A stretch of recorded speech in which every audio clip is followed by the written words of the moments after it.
Hello students, कैसे हैं आप। आज मैं आपके लिए लेके आया हूं एक्सरसाइज 7.2। एक्सरसाइज 7.2 इंटीग्रल के लिए बहुत ही इम्पॉर्टेंट एक्सरसाइज है, क्योंकि अगर आप इस एक्सरसाइज को सॉल्व कर लेते हैं, इस एक्सरसाइज को आप बना ले जाते हैं, तो ऐसी कंडीशन में आप पूरे इंटीग्रेशन को आसानी से सॉल्व कर पाएंगे। लेकिन अगर आपको 7.2 समझ में नहीं आई तो आप ये समझ लीजिए कि पूरा इंटीग्रेशन इसी पर बेस्ड है। एक्सरसाइज 7.2 जो है हमारी पूरी की पूरी सब्स्टिट्यूशन मेथड पर डिपेंड है। इसको हम सब्स्टिट्यूट करके सॉल्व करेंगे और सब्स्टिट्यूशन जो है आगे आने वाली हर एक्सरसाइज में यूज़ होगा। तो ऐसी कंडीशन में हमें सब्स्टिट्यूशन बनना चाहिए। अच्छा, बात ये आती है कि सब्स्टिट्यूशन मेथड होता क्या है। आप ये देखेंगे हमारे पास जो भी फंक्शन आएगा जिनको हमें इंटीग्रेट करना है, उसमें एक नहीं, उसमें दो फंक्शन होंगे। एक फंक्शन ऐसा होगा जो दूसरे का डेरिवेटिव होगा। ठीक है, जैसे हम आपसे बात करें कि इस फंक्शन में 1 + x² का जो डेरिवेटिव है वो 2x है। ठीक है, और यहाँ log x का जो डेरिवेटिव है वो 1/x है। क्या मैं 1/x बोल सकता हूँ ना इसको। अगर मैं यहाँ x कॉमन ले लूँ तो यहाँ आएगा x 1 + log x, और 1 + log x का डेरिवेटिव क्या होता है 1/x। तो ऐसे फंक्शन हमें मिलेंगे यहाँ पर 7.2 में, जहाँ पर हमें एक फंक्शन के साथ उसका डेरिवेटिव भी देखने को मिलेगा। अब ऐसी कंडीशन में हम लोग क्या करते हैं, जिस फंक्शन का हमें डेरिवेटिव मिलता है उस फंक्शन को हम किसी तीसरे वेरिएबल से या किसी दूसरे वेरिएबल से सब्स्टिट्यूट कर देते हैं, उसको कंसीडर कर लेते हैं। जैसे सपोज करो मैं यहाँ 1 + x² को t कंसीडर कर लूँ। ठीक है, तो 1 + x² को t कंसीडर करूंगा तो इसका जो डेरिवेटिव होगा इसका होगा 0, इसका होगा 2x × dx = dt। ठीक है, तो यहाँ पर जो हमारे पास 1 + x² का डेरिवेटिव है वो 2x dx है। क्या है 2x dx, और इक्वल आएगा dt। ठीक है, तो 2x dx और 2x dx इक्वल क्या है हमारे पास dt। तो 2x dx को हम क्या करेंगे dt से रिप्लेस कर देंगे और ये पूरा t से रिप्लेस हो जाएगा। ये पूरा का पूरा t से रिप्लेस हो जाएगा। सिमिलरली अगर मैं यहाँ log x को t कंसीडर कर लूँ तो log x का जो डेरिवेटिव होता है वो 1/x है, साथ ही dx आएगा इक्वल dt मिलेगा। ठीक है, देखो मैं अभी सिर्फ समझा रहा हूँ आपको, जब मैं क्वेश्चन करूँगा तो वो आपको एकदम क्लियर हो जाएगा। ठीक है, तो सिर्फ यहाँ थोड़ा सा बेसिक समझने की कोशिश करो। मैं आपको क्या बताना चाह रहा हूँ, मैं आपको बताना चाह रहा हूँ कि अगर आपको डेरिवेटिव कंफर्म नहीं है, डेरिवेटिव नहीं आते हैं, तो ऐसी कंडीशन में सब्स्टिट्यूशन मेथड भी नहीं बनेगा, और जब सब्स्टिट्यूशन मेथड नहीं बनेगा तो इंटीग्रेशन भी नहीं बनेगा। तो बच्चों सबसे पहले आप जो बेसिक डेरिवेटिव्स हैं उनको जरूर सीख लें, और बेसिक इंटीग्रेशन की जो आइडेंटिटीज हैं उन्हें भी सीख ले। उनके साथ साथ हमारे पास ये 4 आइडेंटिटीज और हैं इंटीग्रेशन की, जैसे कि 10x का इंटीग्रेशन होता है log sec x + c, या फिर -log cos x + c, जैसे, और cot x का जो इंटीग्रेशन होता है वो log sin x + c होगा, और या फिर हम लिख सकते हैं -log cos x + c। एक बात देखिए, जब हमारे पास log s आता है, log sec x या sin x, तो यहाँ माइनस नहीं होता, प्लस होता है।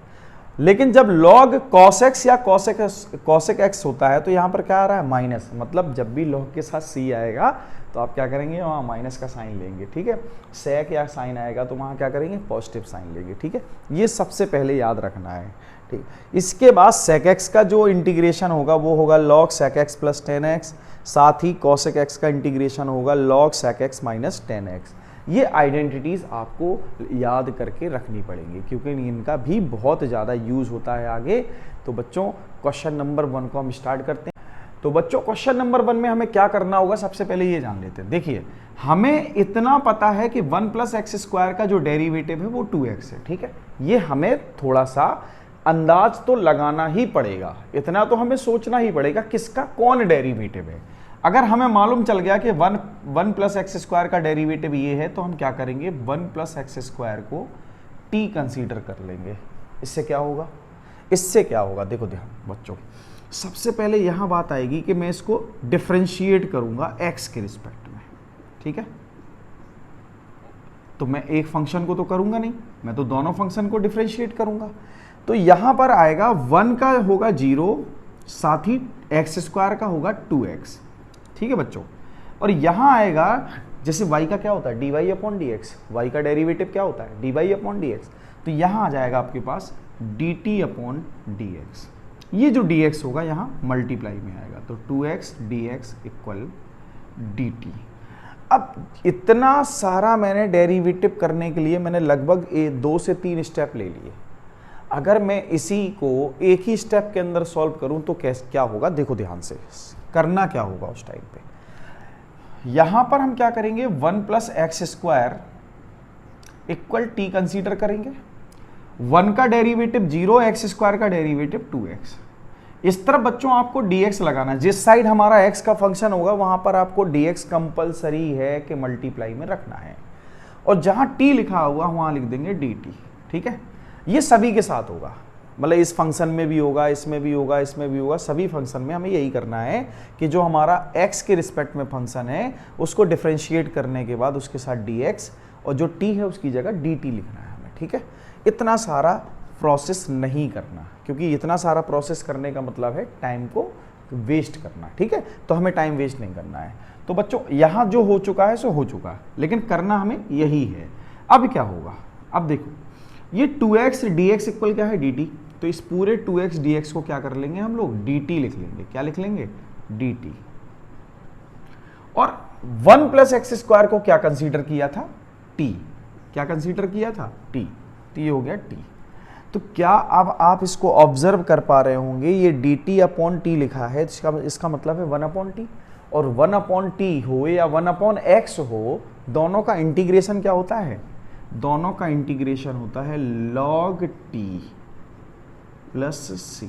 अब t की वैल्यू हम यहां पर क्या करेंगे, रिप्लेस कर देंगे या सब्स्टिट्यूट कर देंगे 1 प्लस एक्स स्क्वायर से। तो यहां आंसर आएगा हमारे पास 1 प्लस एक्स स्क्वायर प्लस सी। बच्चों ये क्वेश्चन आपको समझ में आ गया होगा। ठीक है, अब यहां पर बारी आती है, यहां किसको हम t कंसीडर करें। देखो log x का डेरिवेटिव 1 अपॉन एक्स होता है ना, तो हम क्या करेंगे, log x को ही t कंसीडर कर लेंगे, log x को ही t कंसीडर कर लेंगे। अच्छा क्या होगा, log x का डेरिवेटिव क्या होता है, 1 अपॉन एक्स, साथ में क्या होगा dx इक्वल क्या आएगा, dt आएगा ना, dt। अब देखो क्या dx अपॉन एक्स dt है, dx अपॉन एक्स dt है, बिल्कुल dx अपॉन एक्स क्या है हमारा, dt। तो क्या मैं इस फंक्शन में dx अपॉन एक्स को dt लिख सकता हूं, मतलब ये दोनों को खत्म करके मैंने dt अकेला लिख दिया, और इसको मैंने क्या कंसीडर किया था, t। तो ये हो गया t स्क्वायर, क्या हो गया, t स्क्वायर, क्योंकि ये तो log x है, ये तो t था, और t की पावर क्या है, 2। तो यहां पर आएगा i is equal to t power 3 upon 3 plus C, और t की वैल्यू क्या थी, t की वैल्यू थी log x, इसका मतलब log x whole power 3 upon 3 plus C. अब यहां आते हैं क्वेश्चन नंबर 3 पर, क्वेश्चन नंबर 3 पर आते हैं बच्चों। क्वेश्चन नंबर 3 में क्या होगा, आप सबसे पहले थोड़ा सा इसको सिंपलेस्ट फॉर्म में लिखने की कोशिश करें। क्या यहाँ पर x कॉमन आ सकता है, 1 प्लस लॉग एक्स। ठीक है, अब बात आती है कि सर हमारे पास एक फंक्शन है log x, अगर मैं इसको t मानूंगा तो dx अपॉन x मिल जाएगा। लेकिन इस बात को आप समझें कि अगर आप 1 प्लस log x को भी t मानेंगे तब भी 1 अपॉन एक्स यानी कि dx अपॉन x मिलेगा। तो क्यों ना हम सीधा 1 प्लस log x को ही t कंसीडर कर लें। इससे क्या होगा, इसका तो डेरिवेटिव 0 है और log x का डेरिवेटिव क्या है, 1 upon x, dx equal dt, है ना। तो यहां क्या मिला हमको, ये इतना पार्ट हो गया dt। तो फंक्शन में ये पार्ट हो गया हमारा dt। ठीक है, dx अपॉन x, ये हो गया dt, साथ ही ये क्या हो गया t। अब आप ये बताएं, क्या 1 अपॉन टी का इंटीग्रेशन log t नहीं होता। तो इसका जो आंसर आने वाला है वो क्या हो जाएगा, log t मॉडुलस में रखेंगे हम लोग। ठीक है, मॉडुलस में क्यों रखते हैं हम लोग, क्योंकि हमें अभी ये पता नहीं है कि t नेगेटिव है या पॉजिटिव, क्योंकि log के साथ जो भी वैल्यू आती है वो कैसी होती है, पॉजिटिव होती है। ठीक है, इसलिए मॉडुलस लगा के रखते हैं। तो यहां पर जो log t आया, अब t की वैल्यू क्या है, t की वैल्यू है हमारी बेटा 1 plus log x, 1 plus log x, ठीक है, plus c। This is the answer, this is the answer. बात आ गई समझ में? तो बच्चों क्वेश्चन नंबर 4 देख लेते हैं। क्वेश्चन नंबर 4 कैसे सॉल्व करेंगे? देखो हमारे पास अगर देखा जाए तो ये साइन एक्स कॉस एक्स एक फंक्शन है, दूसरा साइन एक्स है, ठीक है। अगर मैं इस साइन एक्स को t कंसीडर करूंगा तो इसके डेरिवेटिव में ये नहीं आएगा, लेकिन मैं अगर cos x को t कंसीडर करूंगा, cos x इक्वल t, तो इसके डेरिवेटिव में यानी कि minus sine x D x equal D T में आपको sine x D x equal minus D T जरूर नजर आ जाएगा, है ना। अगर यहां पर माइनस डी टी नजर आ रहा है तो क्या मैं इस पूरे पार्ट की जगह साइन एक्स डी एक्स की जगह माइनस डी टी पुट कर सकता हूं इस फंक्शन में, जहां पर मुझे डी एक्स और साइन एक्स है, इन दोनों के रिप्लेस में मैं डी टी वो भी नेगेटिव का लिख सकता हूं। मैं नेगेटिव साइन बाहर लिख दे रहा हूं, ठीक है। अब मैंने टी किसको कंसीडर किया था, कॉस को, और कॉस एक्स जो है, कॉस एक्स जो है वो है किसके साथ, साइन एक्स के साथ, साइन के साथ, साइन के साथ ना। तो क्या मैं इसको साइन टी लिख सकता हूं? अब आप बताइए कि साइन टी का जो इंटीग्रेशन होता है वो क्या होता है, minus cos T, minus cos T, और ये एक माइनस पहले से मौजूद है, माइनस कॉस टी प्लस सी। तो यहां आएगा आपका कॉस टी प्लस सी, और कॉस टी की जो वैल्यू होगी वो क्या होगी, टी की वैल्यू क्या है, कॉस, तो यहां आ जाएगा cos cos X plus C. This is the answer. Students यहां पर अगर आप एक बात को ऑब्जर्व करें कि या तो आप साइन ए प्लस ए एक्स प्लस बी को टी कंसीडर कर लो, या cos A x plus B को टी कंसीडर कर लो, दोनों के डेरिवेटिव में कोई ना कोई मिल जाएगा, ठीक है। लेकिन हम क्या करेंगे, sign A x plus B को टी कंसीडर करेंगे, sign A x plus B को टी कंसीडर करेंगे। क्यों करेंगे, है ना। बात ये आ रही कि सर क्यों करेंगे T consider, sine x sine A x plus B को ही क्यों करेंगे? क्योंकि बच्चों आपको पता होना चाहिए जो साइन का डेरिवेटिव होगा वो कॉस, तो cos A x plus B तो होगा, साथ में माइनस नहीं आएगा। तो हम माइनस से थोड़ा सा बाईपास होने के लिए, माइनस से बचने के लिए हम लोग क्या कर रहे हैं, इसको टी कंसीडर कर लेते हैं। इसको भी करते तो सॉल्व हो जाता हमारा। अच्छा, इसका जो डेरिवेटिव होगा साइन का वो क्या होगा, cos A x plus B, ठीक है। अब अभी तो मैंने साइन का डेरिवेटिव किया, अब मैं किसका डेरिवेटिव करूंगा, ए एक्स प्लस बी का। तो ए एक्स का डेरिवेटिव क्या होता है, ए, और बी का क्या होता है, जीरो। नहीं लिखना, है ना, जीरो अगर आया तो उसको नहीं लिखना, सीधी बात। यहां आएगा dx, यहां आएगा dt, ठीक है। अब आप एक बात को ऑब्जर्व करें, क्या ये cos ax plus B dx equal dt लिखा है, अपॉन a भी है साथ में। तो क्या मैं इतने पार्ट की जगह पर dt अपॉन a लिख सकता हूं इस सवाल में? ये क्या है, t, और ये क्या है, dt अपॉन a, अपॉन ए, मतलब जो कांस्टेंट में वैल्यू होती है मैं इंटीग्रेशन के बाहर ले लेता हूं, ठीक है, इसको मैं बाहर ले लेता हूं।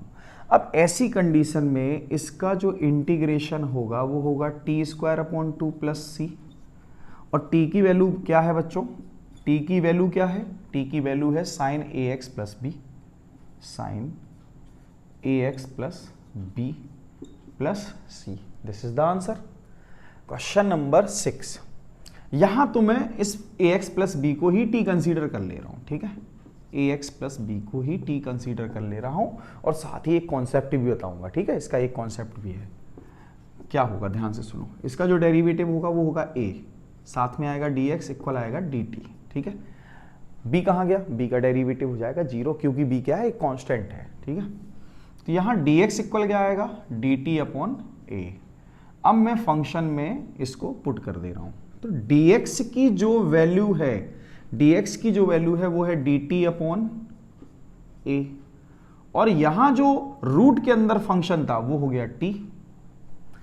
अब किसी भी रूट का अगर हम इंटीग्रेट करते हैं तो वो होता है 2 रूट t, क्या होता है, टू रूट टी, मतलब रूट टी का इंटीग्रेशन टू रूट टी होगा। तो यहां आ जाएगा टू रूट टी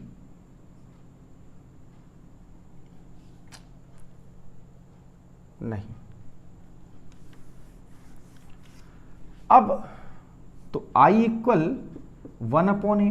अब रूट टी का इंटीग्रेशन क्या होगा? देखो टी, रूट टी का मतलब होता है टी पावर 1/2, और 1/2 अगर है तो उसमें 1 ऐड करोगे तो क्या आएगा? T power 3/2।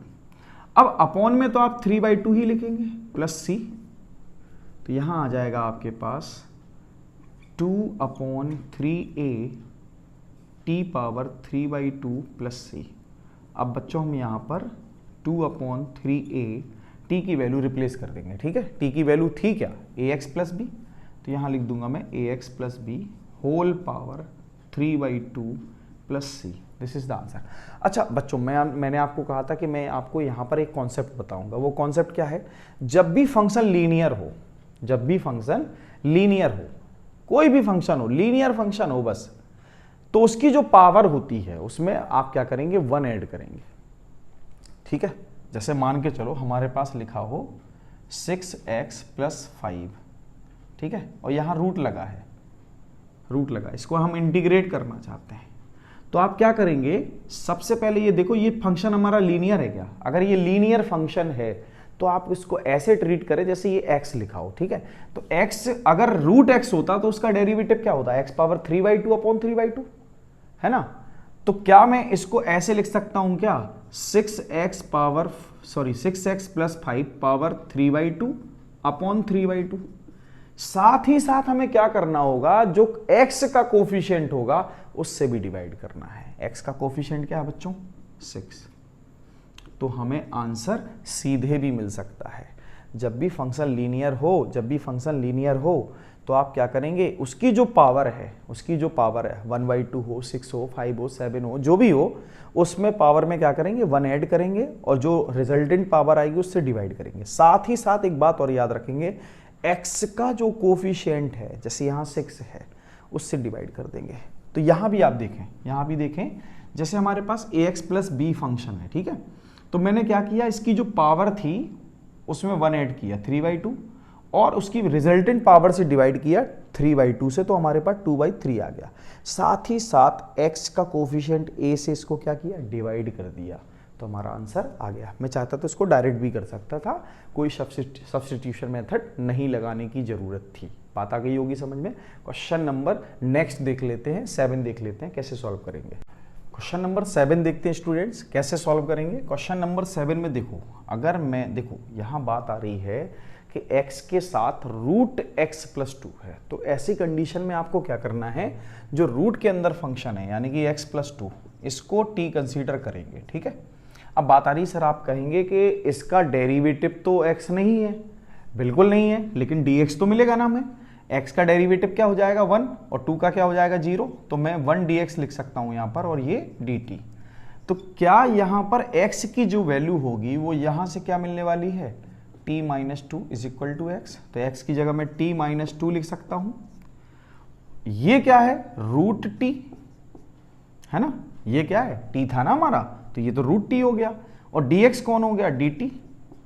अब ऐसी कंडीशन में बच्चों आप इस बात को ऑब्जर्व करें, क्या रूट t का मल्टीप्लाई t से हो सकता है? पावर 1 पावर हाफ, तो t पावर 3/2 -2t पावर 1/2, और यहां आ जाएगा dt। अब इसको हम इंटीग्रेट कर सकते हैं, t power 5/2 whole by 5/2 -2 t power 3/2 whole upon 3/2 plus c। और इसको आसानी से लिखा जा सकता है 2/5, और t की जो वैल्यू होगी वो क्या थी? x + 2 होल पावर 5/2 माइनस, क्या ये ऊपर जाके 4/3 हो जाएगा, और ये जो t की वैल्यू थी वो थी x + 2 whole power 3/2 plus c। This is the answer. Simple था, ठीक है। अब देखो यहां पर अगर हम 1 + x² का डेरिवेटिव देखें तो 4x होता है ना, 4x होता है। 4x में x तो मौजूद है ना, x तो मौजूद है ना, तो क्या मैं 1 + 2x² को t कंसीडर कर लूं? तो इसका डेरिवेटिव 0 और इसका derivative 4x dx equal dt, और यहां क्या आएगा x dx इक्वल आ जाएगा 1/4 dt। तो क्या मैं 1/4 यहां और dt यहां लिख सकता हूं? एक्जैक्टली लिख सकता हूं। किसको लिखा मैंने dt? x dx को मैंने dt लिखा 1/4 के साथ। तो ये क्या है? Root T. ये क्या है बच्चों? Root T. अब रूट टी का इंटीग्रेशन तो आप जानने लगे होंगे, क्योंकि आपने 2-3 क्वेश्चन ऐसे कर लिए रूट टी वाले।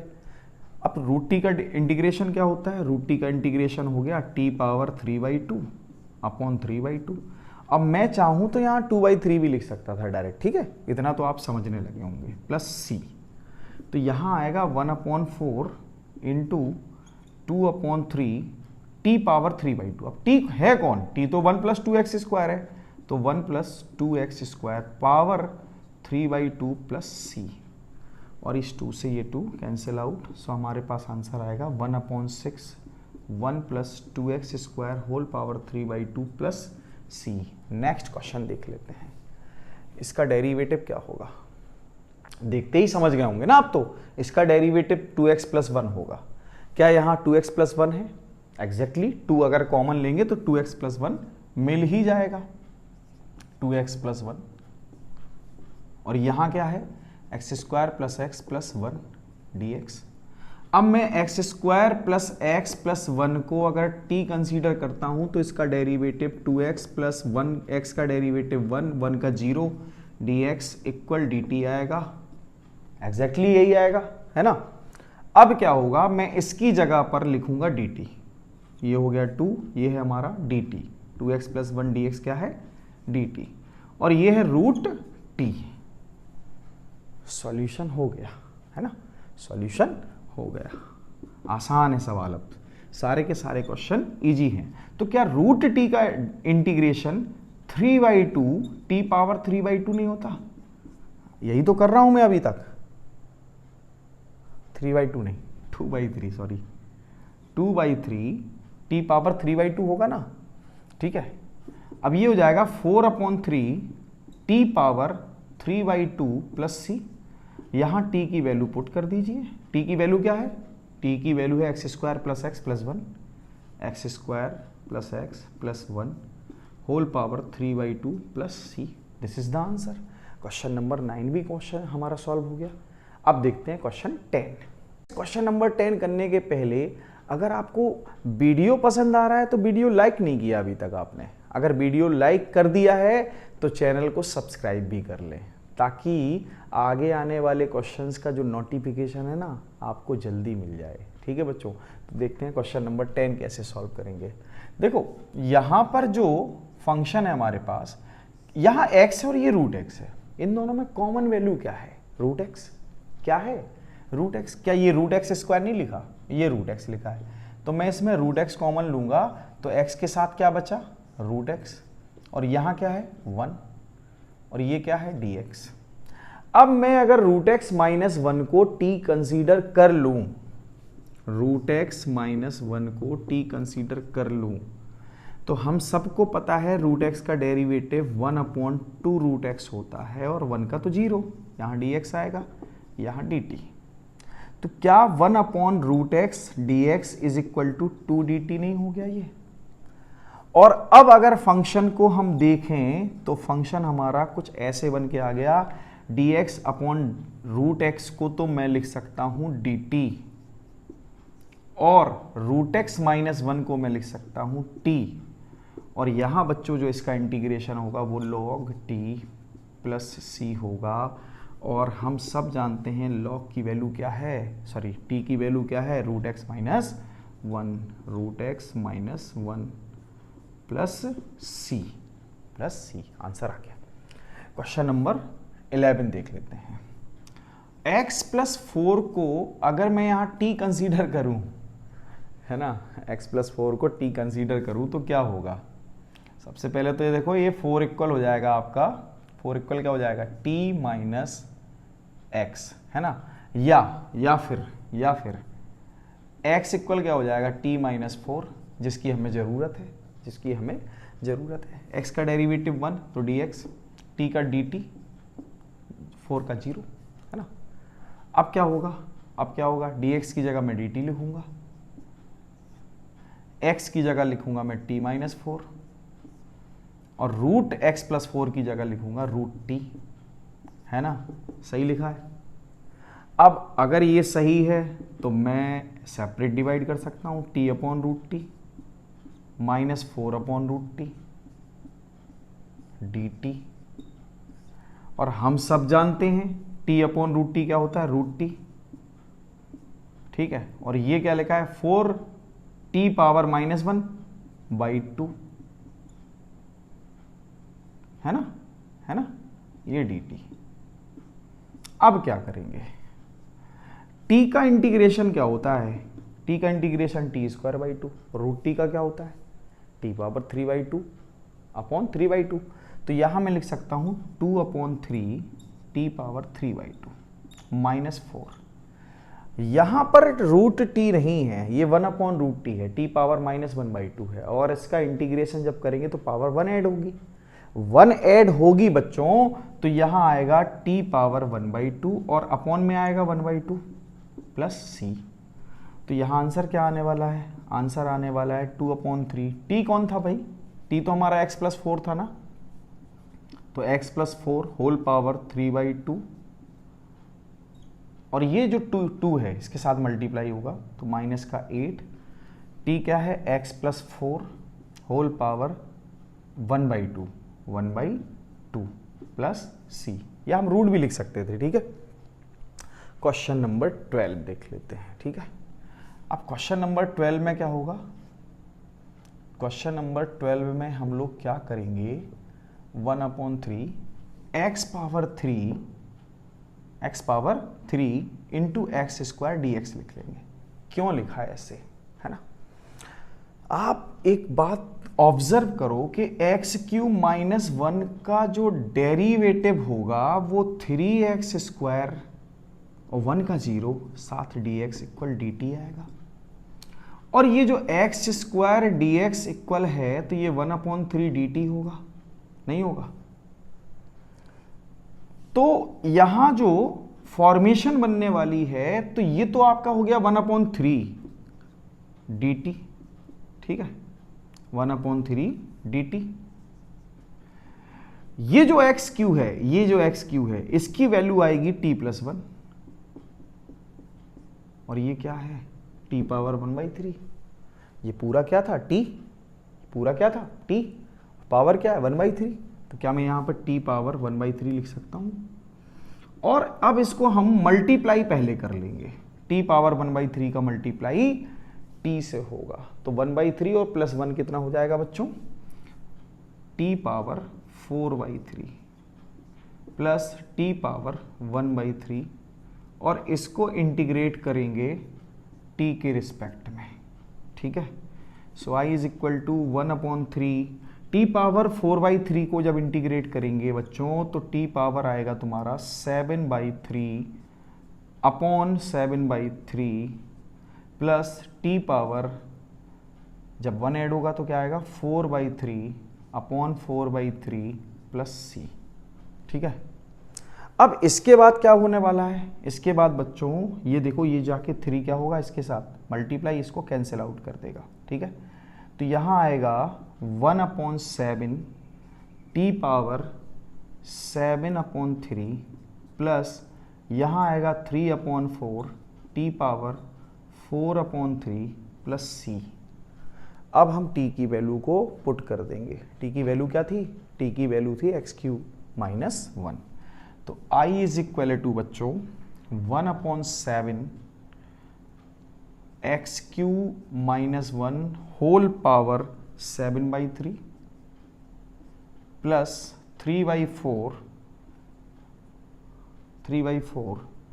x³ -1 whole power 4/3 plus c। This is the answer, मैंने यहाँ t की वैल्यू पुट कर दी, आंसर आ गया।